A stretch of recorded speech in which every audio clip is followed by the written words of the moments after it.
setengah zaman wig dan baju dan sebagainya. Ya. Bila Kak Pah tengok balik filem-filem yang lama, apa Ya Kak Allah, Pah rasa? Profesor, kalau saya cakap pun Kak Pah nak nangis.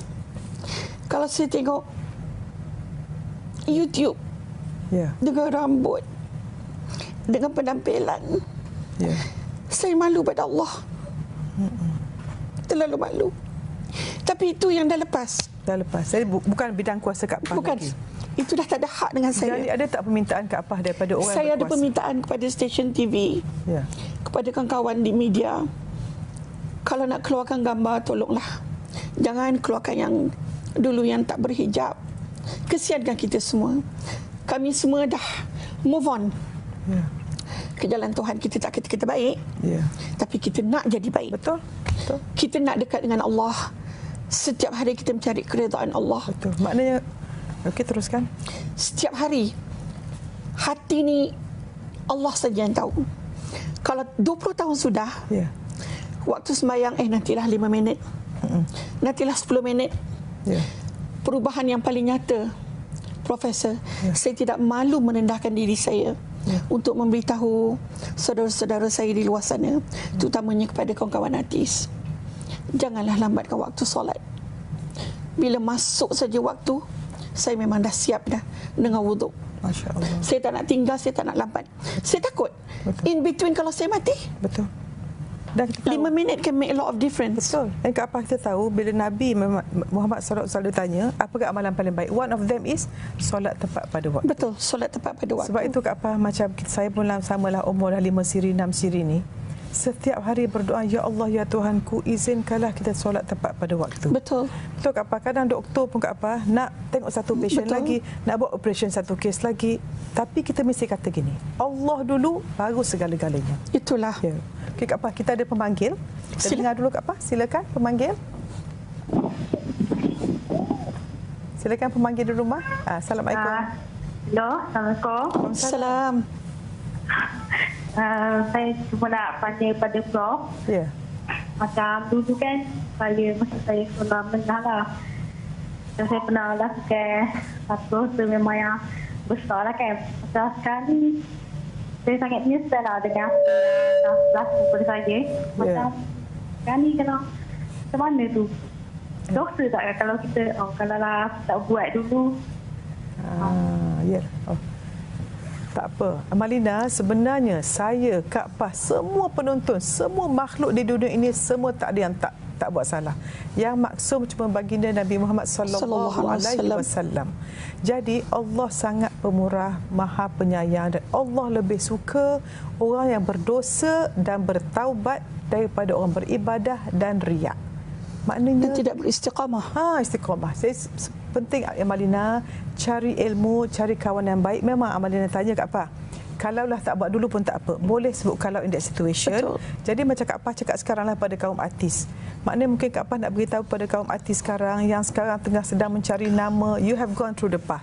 Yes. And in the end, after everything Kak Pah dah dapat semua, sebenarnya yang kita dapat tu benda-benda yang menjadi tipuan. Betul. Betul Kak Pah, tipuan dunia. Betul. Dan kita rasa macam alangkah baik kalau kita nak beli balik masa itu. Betul. Sebab itu ada seorang ulama Kak Pah, saya pernah baca, dia kata, alangkah murahnya waktu mereka ini. Alangkah baik kalau aku boleh beli masa daripada mereka untuk aku beribadah. Betul. Sebab orang yang diberi nikmat Allah, iman yang baik ni, selalunya mereka sangat menghargai masa, mereka sangat tamak pahala, sangat tamak ilmu, sangat tamak keampunan Allah Subhanahu wa taala. Betul. Ya. Baik Kak Pah, saya nak tanyalah.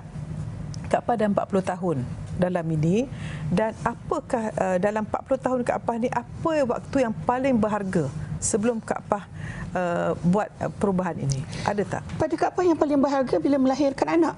Oh, Masya Allah. Bukan nama, bukan populariti, bukan sanjungan, bukan peminat, tapi melahirkan anak.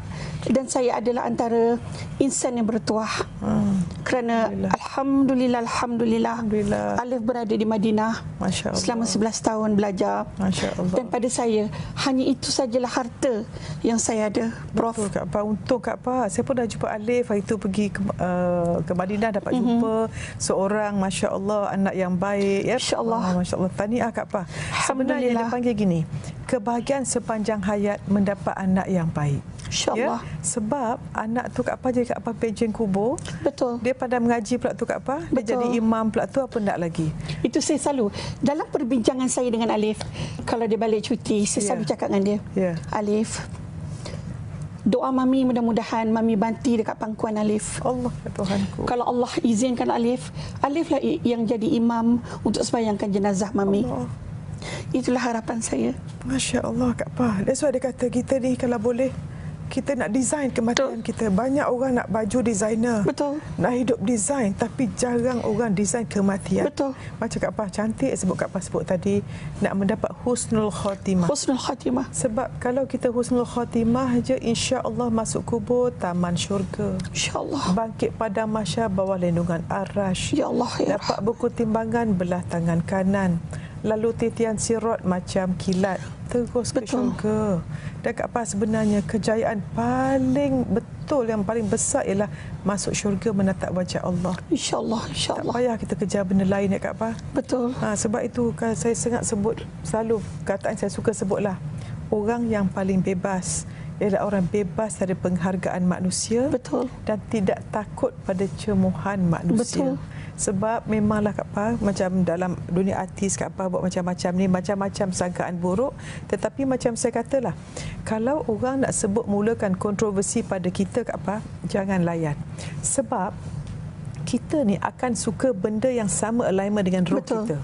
So kalau kita suka pada benda-benda sensasi, benda-benda negatif, nak mengungkit-ungkit keburukan orang yang masa lalu, seolah-olah kita sedang gali mayat dalam kubur. Betul. Sebab itu kalau boleh, kita nak semua pihak media dan di mana-mana elektronik dan sebagainya, jangan sekali-kali kita membuat sesuatu sensasi untuk mendapat rating saja. Dan membuka aib orang, ya Allah.